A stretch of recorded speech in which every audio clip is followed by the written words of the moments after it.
8. Priimkite diskomfortą. Jei ketinate elgtis taip, tarsi neturėtumėte ko prarasti, turite susigyventi su tuo, kad jums patogu būti nepatogiai.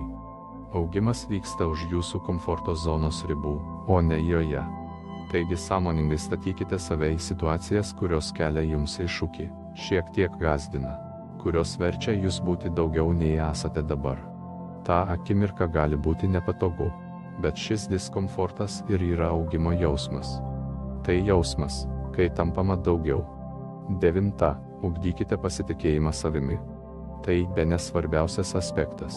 Elgtis taip, tarsi neturėtumėte ko prarasti. Turite pasitikėti savimi, pasitikėti savo instinktais, pasitikėti savo gebėjimais, pasitikėti, kad net jei viskas klostysis ne taip, kaip planuota, sugebėsite su tuo susitvarkyti.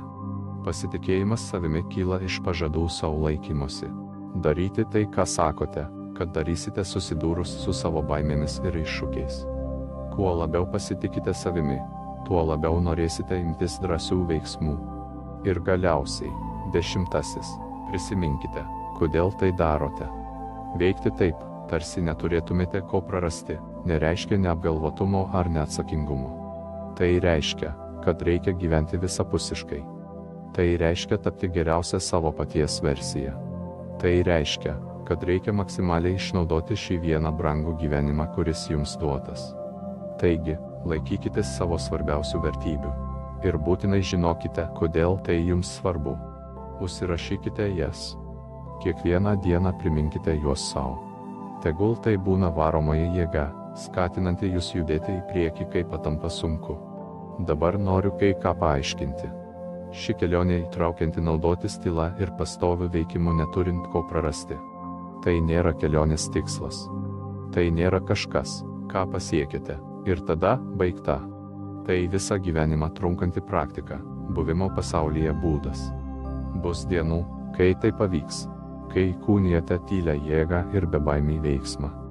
Bus dienų, kai jums nepavyks, kai baimė jūs nugalės arba kai daugiau kalbėsite nei darysite. Ir tai nieko blogo, nes tai nėra susiję su tobulumu. Tai pažanga. Reikia nuosekliai judėti geriausio savęs, tikrojo savęs link. Atminkite, kad kiekvienas didis pasiekimas istorijoje prasidėjo nuo tylios akimirkos. Akimirka, kai kas nors nustojo kalbėti apie tai, ką ketina padaryti, ir tiesiog tai padarė. Akimirka, kai kas nors pasielgė taip, tarsi neturėtų ko prarasti, net jei galėjo prarasti viską. Tokią pačią galią turite ir jūs. Dabar, šią akimirką, galę tylėti, galę veikti be baimės, galę susikurti tokį gyvenimą, kokio iš tiesų norite. Taigi aš jums metu iššūkį, ne aš raginu jūs tylėti. Įsiklausykite į tą vidinį balsą, kuris žino, ką iš tiesų sugebate, ir tada veikite. Veikite taip, tarsi neturėtumėte ko prarasti, nes iš tikrųjų vienintelis dalykas, kurį galite prarasti, yra galimybė tapti to, kuo turite būti. Jūsų gyvenimas laukia. Jūsų tikra aš laukia. Pasaulis laukia to, ką tik jūs galite atnešti. Taigi tylėkite ir elkitės taip, tarsi neturėtumėte ko prarasti, nes kai tai padarysite, pamatysite, kad galite viską laimėti. Atminkite, kad sėkmės nereikia siekti. Ja turi pritraukti tas žmogus, kuriuo tampate. Taigi tapkite tokiu žmogumi, kuris priima tylą ir veikia be baimės. Tapkite tokiu žmogumi, kuris įkvepia kitus savo veiksmais, o ne tik žodžiais. Ateitis priklauso tiems, kurie tiki savo svajonių grožiu ir turi drąsos jų siekti tyliai ir be baimės.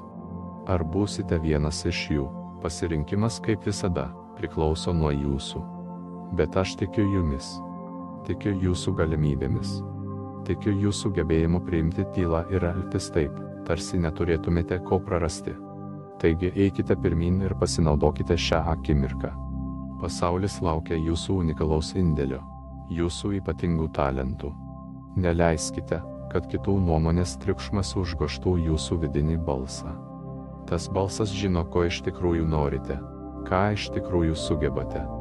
Atminkite, kad sėkmė tai ne tik pasiekti tikslą. Jis susijusi su to, kuo tampate pakeliui į ją. Jis susijusi su įpročiais, kuriuos įsiugdote, charakteriu, kurį susikūrėte, gyvenimais, kuriuos palietėte. Kiekviena tylaus apmąstymo akimirka, kiekvienas drąsus veiksmas, kurio imatės, formuoja jūs kaip asmenį, kuriuo turite būti. Pagalvokite apie didžiuosius pasiekėjus per visą istoriją. Jie nelaukia tobulų sąlygų. Jie nelaukia, kol kas nors jiems duos leidimą. Jie veikė, judėjo pirmyn, dažnai susidūrė su neįveikiamais sunkumais. Jie suprato, kad puikia akimirka yra dabar ir puikia vieta yra čia. Nesakau, kad bus lengva. Viskas, ką verta daryti, retai kada būna lengva. Bus kliūčių, bus klaidų. Bet jei stengsitės, jei nesustosite veikti, pamatysite, kad šie iššūkiai iš tikrųjų yra galimybės. Galimybės mokytis, augti ir tapti stipresniems. Pagalvokite apie tai. Kiekvienas ekspertas kažkada buvo pradedantisis. Kiekviena sėkmės istorija prasidėjo nuo vieno žingsnio. Jūsų 1000 mylių kelionė prasideda čia ir dabar nuo jūsų sprendimo priimti tylą ir veikti be baimės. Jums gali kilti klausimas, o kas jei man nepavyks? Kągi, leiskite man papasakoti jums kai ką apie nesėkmę. Nesėkmė nėra sėkmės priešingybė. Ji yra sėkmės dalis. Kiekviena nesėkmė, kiekviena klaida, kiekviena nesėkmė yra tik grįžtamasis ryšys. Tai informacija, kurią galite panaudoti, kad pakoreguotumėte savo kursą, patobulintumėte savo požiūrį ir taptumėte geresni.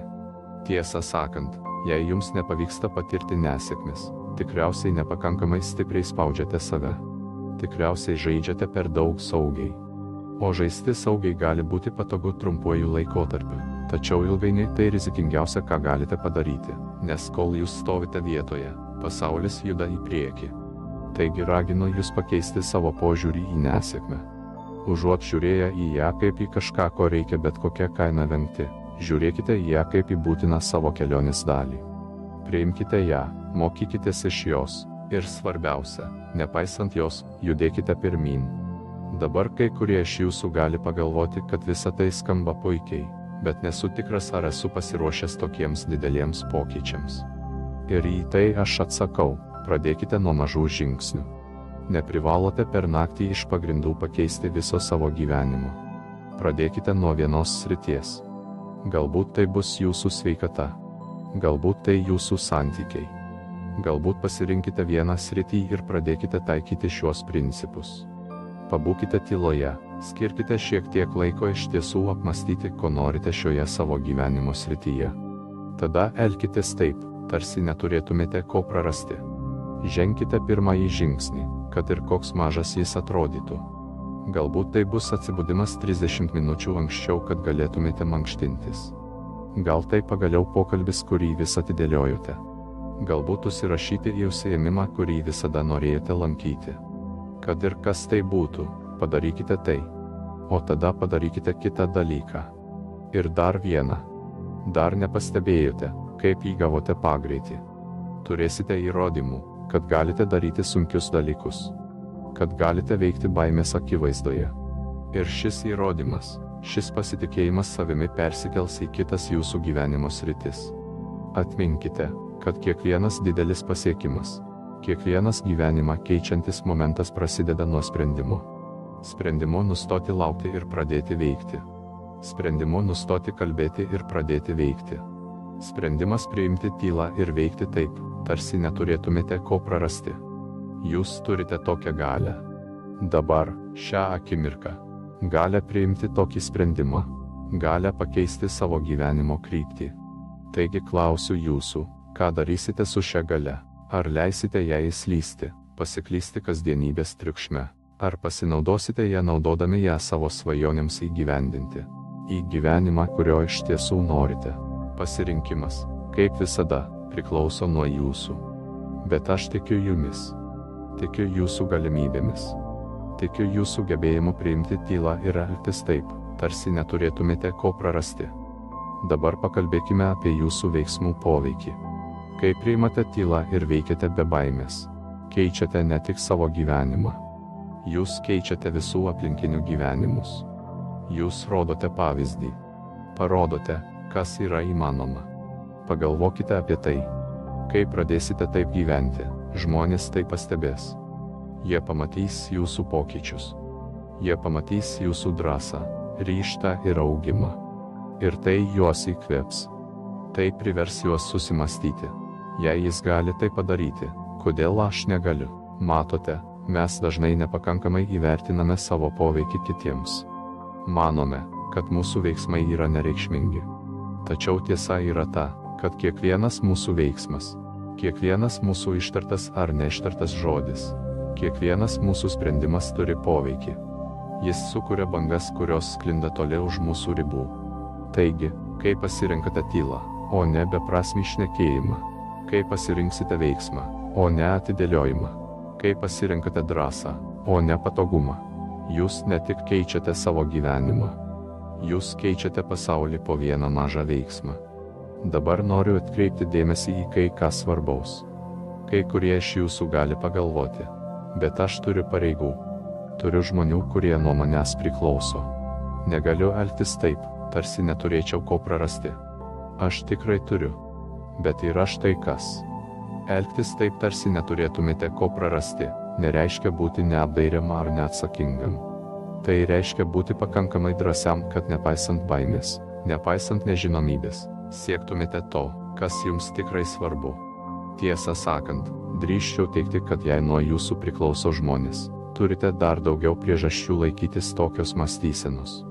Nes taip gyvendami, siekdami savo svajonių, tapdami geriausią savęs versiją, rodote neįtikėtiną pavyzdį tiems, kurie į jūs žiūri.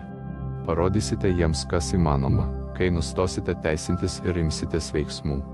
Mokote juos tylos, apmąstymų ir drąsos vertės. Ir tai, mano draugai, yra palikimas, kurį verta palikti. Dabar pakalbėkime apie kantrybės vaidmenį.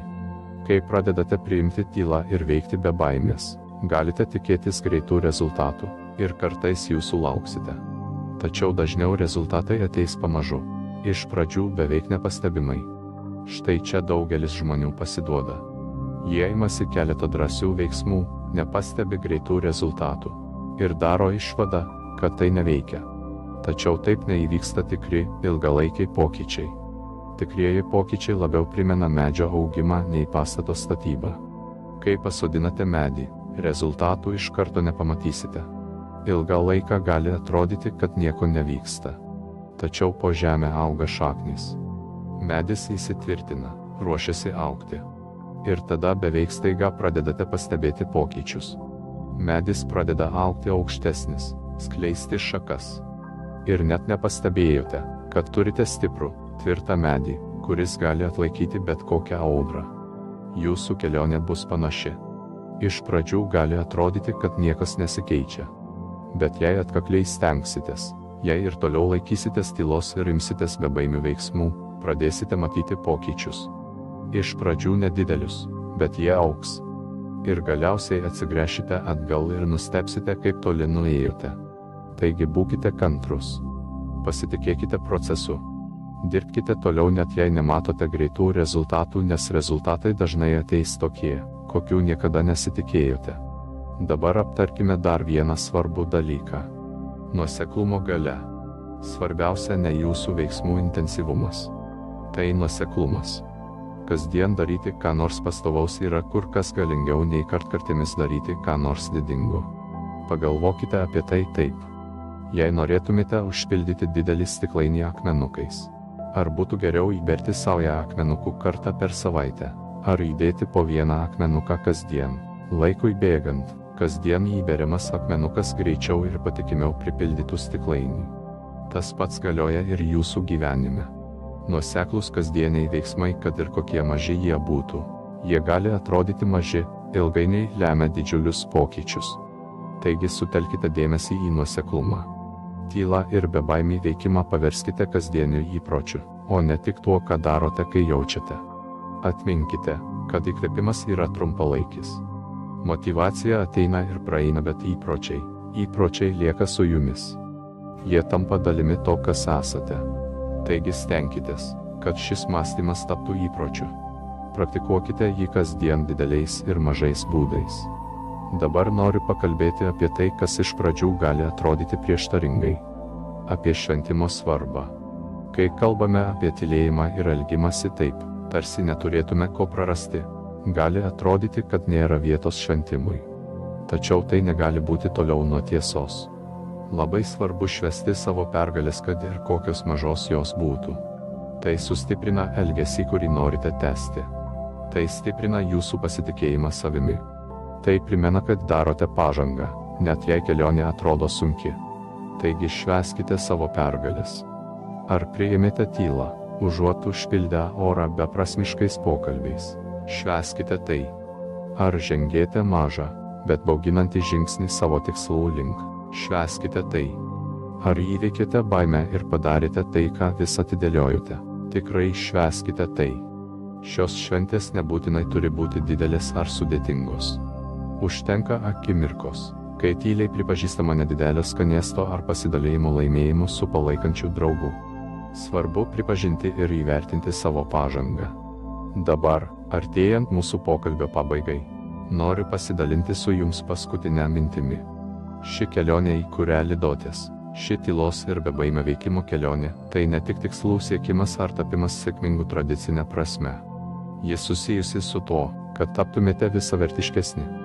Ji susijusi su triukšmu, baimės, apribojimu, kurie jūs stabdė pašalinimu, ir nuostabaus žmogaus, koks iš tikrųjų esate atskleidimu.